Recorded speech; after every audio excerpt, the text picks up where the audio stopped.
Yo, coucou, petite vidéo du coup sur une de Valek sur la posture détermine-t-elle ton couple. Voilà, donc la green line, ça va être horrible comme d'habitude. C'est parti. T'arrête. Et c'est juste une personne qui se prend un vent. Show banner. Oh là là, putain.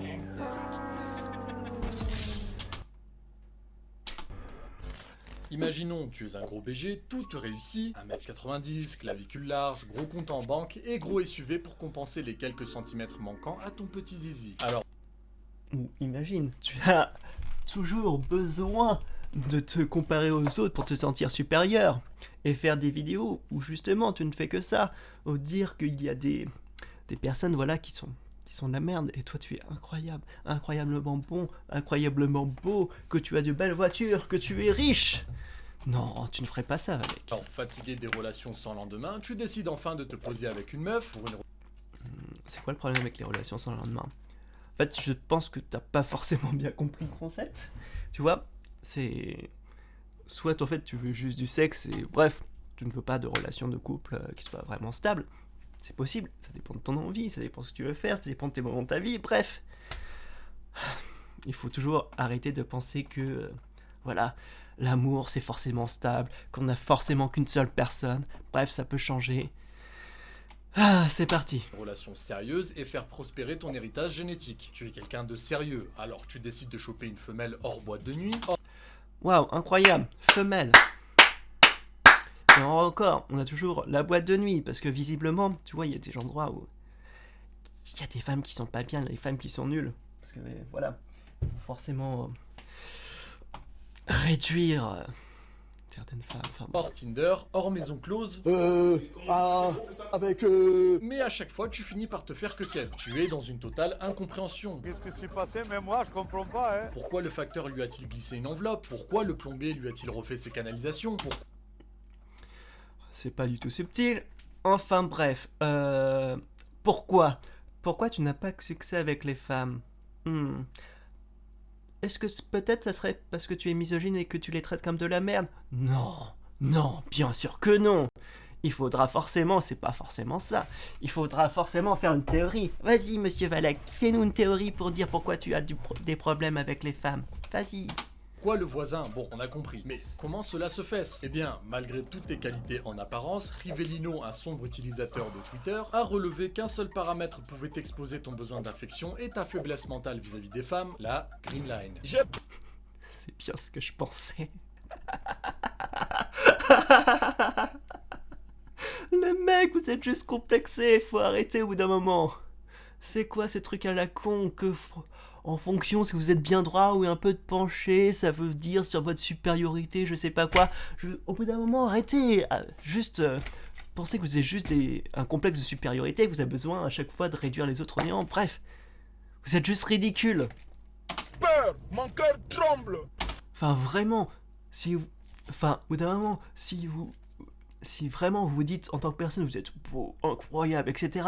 Déjà, votre ego... Déjà, je pense sûrement, si vous avez un ego démesuré, je pense que pour la plupart des personnes, les personnes vont dire non, c'est pas terrible quoi. Si en plus vous avez des, des propos sexistes ou misogynes, bah ouais, les femmes elles vous fuient. Et c'est pas à cause de la Green Line ou je sais pas quoi. Arrêtez de vous chercher des excuses en fait. Faut pas chercher très loin. Aujourd'hui, on va un peu laisser de côté les steaks de moustique et nous divertir avec un sujet assez léger, mais qui va en traumatiser plus d'un. Faut avoir peur. Après cette vidéo, vous allez commencer à remater toutes vos photos et vous allez bientôt comprendre pourquoi. La théorie de Rivellino est la suivante. Votre posture trahit votre faiblesse mentale.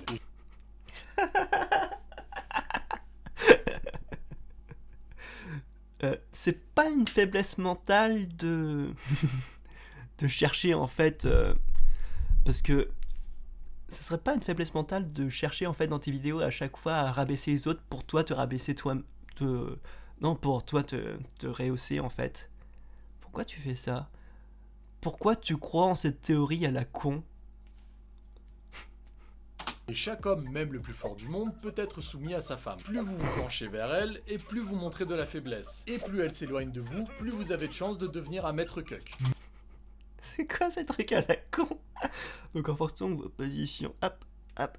Oh là là, je suis ferme mentalement. Oh non, oh non, oh non, oh non, c'est terrible. Vous êtes juste ridicule. Moi? Bon, je vois déjà arriver les mecs pleins d'insécurité, alors calmez-vous. Calmez-vous. Ce n'est qu'une théorie, mais qui est relativement drôle, et comme vous allez le voir par la suite, elle se confirme pas mal de fois. Mais avant Non, elle se confirme jamais. Et tu ferais pas des gros biais en fait de confirmation? Enfin bref, parce que vraiment je me demande en fait, pourquoi tu aurais besoin à chaque fois de, voilà, de ridiculiser les autres? Pourquoi? C'est pas ça être faible? Psychiquement? toute chose, merci à CyberGhost VPN qui sponsorise cette vidéo. As-tu déjà pensé à anonymiser ton nuage? On s'en fout de ta pub à la con. Liens sont dans la description. Enfin, quand tu parles de mental faible, mais... Enfin, si t'as besoin d'avoir un corps surdéveloppé, d'être riche, et d'avoir de belles voitures juste pour accosser des femmes, est-ce que tu n'aurais pas du coup, voilà, un mental faible? Enfin bref. Rivellino est un membre de Twitter depuis 2010, son contenu se résumait principalement à promouvoir des attitudes pour devenir un alpha, que ce soit de par la musculature, le sommeil, le langage, la répartie et j'en passe. En somme, le loustic proposait du contenu qui n'était pas spécialement novateur. Mais Novateur. Pas forcément novateur, mais pas forcément bien non plus en fait. C'est... Si t'as besoin à chaque fois de prouver toutes les 5 secondes que t'es un mec alpha, costaud et que t'es meilleur que les autres, ouais, c'est peut-être que t'es faible moralement en fait, parce que en fait les personnes qui sont vraiment viriles, etc., ou intelligentes, n'ont pas besoin de le dire. Ça paraît con, mais voilà, quand t'es doué à la guitare, bah t'as pas besoin de fanfaronner sur tous les toits que t'es doué à la guitare. Tu le montres, et puis voilà. Donc arrête de fanfaronner et de trouver des excuses. Pas de balancer des bombes turbo-misogynes, du genre chaque tatou sur son corps représente 10 dans sa bouche. Waouh, incroyable, les personnes qui sont... Encore 5 signes qui font que vous pourriez la perdre. 1. Elle t'interrompt quand tu parles. 2. Elle ne te laisse pas lui faire de facial. 3. Elle ne te pépon pas avec enthousiasme. 4. Elle ne te dit pas merci quand tu l'aides. 5. Et non des moindres, elle ne se penche pas vers toi sur les photos. Encore un qui s'essuie les couilles avec Simone de Beauvoir. Et après c'est moi. Est-ce que vous êtes fier en fait de ce que vous dites? Non, c'est une vraie question. Qu'on accuse de misogynie juste parce que je mets des pastilles sur mon lave-vaisselle.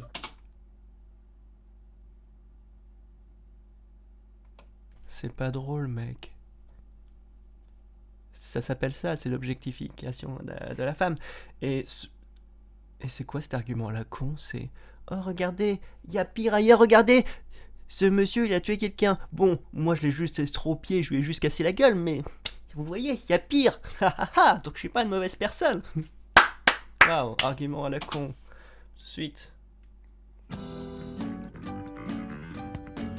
Ouais. Et c'est le 2 mai 2020 qu'il sort des abysses pour exposer sa théorie de la Green Line avec un petit tweet qui a fait du boucan. Dessus, il postait une photo de l'homme le plus fort du monde, Hafthor Björnsson, aux côtés de sa femme. On aperçoit une ligne verte diagonale qui suit la courbe de la posture du géant et sa femme pensant dans son plus fort intérieur que son homme est faible. Rivellino commente un petit « Ne te penche pas, Strongman ». Selon lui, un homme qui se penche vers sa femme démontre un aveu involontaire de faiblesse. En vous penchant, vous déclenchez un réflexe issu directement de votre subconscient. Vous réclamez de l'attention à votre femme et son affection. Je suis qui, moi, pour m'imposer comme le seul phare de son existence? Vous avez vraiment un problème, hein, avec l'attention. Waouh, incroyable, tout le monde cherche l'attention. C'est fou, hein. Voilà, il suffit... Mystère résolu. Bref, et en quoi la position de ton corps ferait-elle que tu sois quelqu'un de faible ou pas? Juste, ça serait temps d'arrêter de... Voilà, parce que... Est-ce que c'est pas vraiment ce qu'il y a de plus faible de savoir qu'on ait besoin de prouver aux autres qu'on n'est pas faible? Est-ce que ça serait pas faible justement de prouver aux autres qu'on a besoin d'être fort, etc. Et quelle femme voudrait d'un homme qui réclame en permanence son attention, à part votre mère? Personne. On pourrait... Alors, ça peut paraître être con, Mais en fait, si vous ne donnez pas d'attention à votre copine, elle va se barrer. Si vous lui donnez trop d'attention, elle va se barrer. Il faut trouver en fait un juste milieu, tu vois, où les gens veulent de l'attention, mais elles ne veulent pas non plus être avec un pot de colle, mais elles ne veulent pas être avec, je sais pas, un répondeur qui répond jamais, quoi. Le gars, il est à l'autre bout de la pièce, il parle pas, il ne regarde pas, bref. Au bout d'un moment, soyez logique, hein. C'est pas soit noir, soit blanc. Naturellement dire qu'au vu de sa taille, c'est normal qu'il se penche, cela veut tout simplement dire qu'il prend soin de sa femme et qu'il la protège. Et en soi, j'ai eu la même réflexion. Mais non, Rivellino est catégorique. Selon sa théorie, un homme pleinement confiant n'aura pas besoin de se pencher physiquement pour se sentir capable de protéger, comme on peut le voir sur cette photo. D'ailleurs, vous êtes plus de 36% à me regarder sans être abonné, et ça c'est un symptôme de Green Line défectueuse. Alors go vous abonner pour rétablir cet affront. Non, le faites pas, vous apprendrez rien. En résumé, les raisons pour lesquelles il ne faut pas se pencher sont 1. Car vous montrez votre faiblesse en implorant à votre femme de ne pas vous quitter. Pourquoi t'as toujours besoin en fait de montrer que tu n'es pas faible? Est-ce que c'est pas justement pour cacher le fait que tu es faible? Vous vous mettez indirectement en position de faiblesse et d'homme de peu de valeur. Si vous avez peur qu'elle vous quitte, c'est sans doute parce que vous savez qu'on peut trouver mieux que vous ailleurs. Et là, c'est le drame, et ça s'applique même hors de la théorie de la Green Line. 2. Vous lui mettez une pression alors qu'elle déteste avoir le contrôle des choses. Vous êtes l'homme, vous décidez. Ce qui est le patron. Et moi? Si vous êtes incapable de choisir un resto, elle pensera sans doute que vous avez des spermatozoïdes de faible qualité.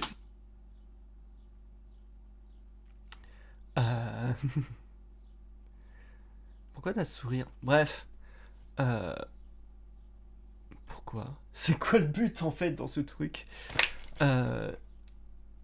Juste vous êtes pas capable en fait de vous dire tous les deux en fait ce que vous voulez bouffer, quoi. Je sais pas, des personnes normales vont te dire ouais, tu veux bouffer quoi? Ouais, moi je connais bien ce resto, ou je sais pas. L'homme n'a pas à tout choisir en fait, et la femme n'a pas à rien dire. En fait, vous êtes deux personnes, voilà, vous êtes majeurs, et vous choisissez en fait, voilà, un resto qui vous plaît tous les deux. C'est aussi con que ça. Visiblement, ça a l'air compliqué pour d'autres. Désolé, je rigole, mais parce que cette théorie me fume. 3. La main au-dessus de la vôtre trahit également une possession et une domination, comme si elle vous accaparait personnellement. C'est-à-dire qu'à la maison, tu te trimbales sûrement en string pendant qu'elle s'occupe de déboucher l'évier. Pire encore, quand elle te demande d'aller lui chercher une bière, Je pète ma bière. elle te claque les fesses comme une vieille salope que tu es avant de rôter. Au-delà de la Green Line, il évoque aussi le concept du coq confidence et du coq shame. En gros, si tu caches ton zboob en photo, c'est parce que t'as honte de ta masculinité. Non. C'est quoi ces trucs à la con? C'est juste peut-être que t'es dans une posture où tu te sens pas très à l'aise, point, et donc tu serres les mains et hop, incroyable, quand tu les mets en bas, ça se retrouve à cet endroit. Fou. Bien, si ton zboob est tourné vers elle et que son entrejambe fait face au monde, c'est mauvais signe. Putain, pourquoi je fais des vidéos comme ça, moi? Alors, bien sûr, c'est de la giga-broscience, mais comme nous allons le voir par la suite, il y a des postures et des comportements qui sont parfois très révélateurs. Malubulul. Pour appuyer sa théorie, Rivellino ne cesse d'afficher des couples séparés qui ont échoué au test de la Green Line. Jusqu'à Wow. Larry Wills, le monstre sur pattes. La main dominée, la tête penchée et posée sur son épaule. Pas aujourd'hui, pas maintenant, pas après tout ce que tu as fait. Alors, je vais vous dire quelque chose qui est important, en fait. C'est quand vous faites une théorie et que vous cherchez des choses pour la valider, c'est pas la bonne façon de faire, en fait. Ça marche pas comme ça. Parce que du coup, là, vous allez littéralement vous prendre tous les biais cognitifs possibles. Voilà. Le truc, ce que vous faites, c'est quand on fait en sorte, en fait, c'est quand on voit les différents faits et on en tire une conclusion. On ne cherche pas des évidences pour justifier une théorie. Ça ne marche pas. Concentrons-nous maintenant sur un cas concret qui a permis à cette théorie d'obtenir une renommée grâce à un homme littéralement béni par la royauté. J'ai nommé le prince Harry. La Green Line allait enfin connaître son baptême du feu aux yeux du grand public grâce à une interview par la célèbre Oprah Winfrey du couple princier Meghan et Harry. Avant de rentrer dans le vif du sujet, faisons un petit rappel des faits. Le prince Henry de Sussex, dit Harry, est issu de la prestigieuse famille monarchique du monde, les Windsor, et est le petit-fils de la reine d'Angleterre, Elisabeth II. On s'en branle de ces types. Je sais pas pourquoi des personnes sont autant intéressées par ces personnes.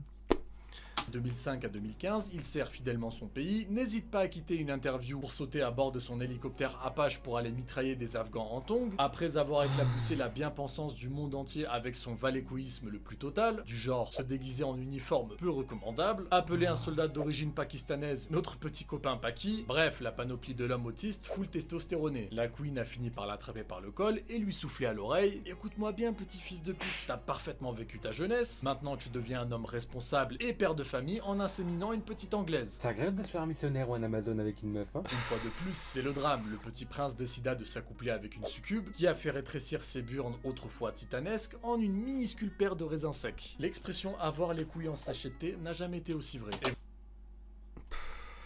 C'est lourd et c'est pas drôle en fait. Bref. vous allez voir comment Harry la Testo s'est vu devenir aussi charismatique qu'Harry Potter dans le premier film, et dans sa cave, et avec une chaussette trouée. T'es PD? Allons voir maintenant du côté de sa succube Meghan Markle, célèbre actrice américaine, déjà mariée et divorcée avec plusieurs relations à son compteur.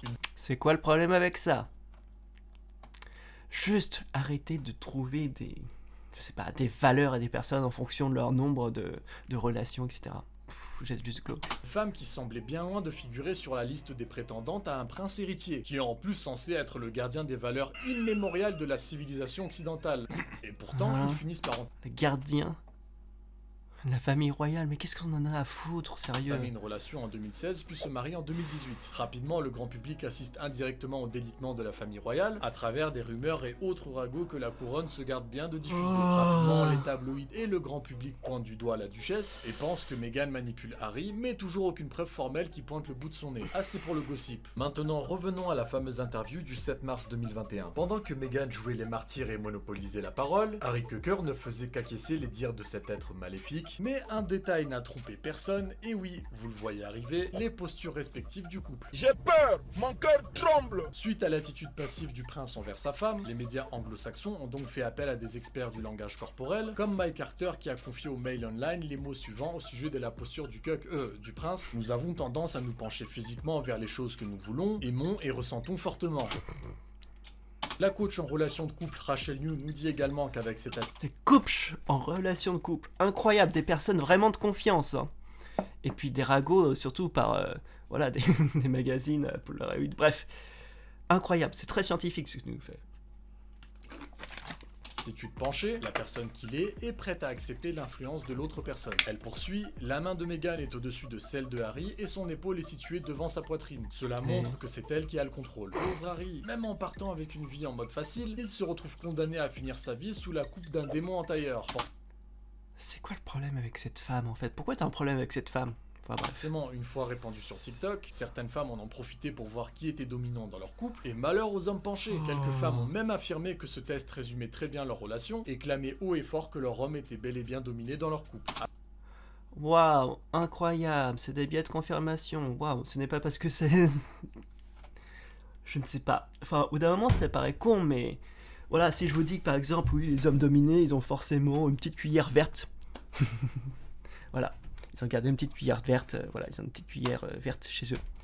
Et donc, il y a plein de personnes qui vont dire « Ah bah ouais, incroyable, en fait, je vois bien, mon homme aussi est dominé, j'ai une petite cuillère verte dans ma cuisine. » Voilà, vous cherchez juste des liens où il n'y en a pas. Alors, tenez-vous droit. Bon, plus sérieusement, je pense qu'il y a du vrai dans cette théorie et que les comportements sont souvent indicateurs de beaucoup de choses. Mais il ne faut pas non plus devenir parano. Dans tous les cas, quand on a des insécurités et un mental de chips, Et moi. ça se sentira de manière inéluctable. Un exemple que j'aime beaucoup et qui est très... Oui, un exemple que j'aime beaucoup, voilà. Pas d'une personne qui fait des vidéos et qui a besoin à chaque fois de rabaisser les autres pour se sentir supérieur et de les appeler des autres comme des golems, des personnes qui ne savent pas de la réalité. Voilà, donc quand vous avez un mental de chips, vous êtes obligé en fait de vous faire une petite façade comme ça pour que les autres le sachent pas. Je sais plus parler, c'est triste. Ouais, et quand t'as besoin non-stop de dire à quel point tu es viril, beau, intelligent, fort, c'est qu'il y a une couille dans le pâté. Donc voilà, donc je vous fais des bisous, je pense de toute façon cette vidéo ne va pas nous dire des choses de plus. Voilà, c'était chiant comme d'hab. Je vous fais des bisous, ciao.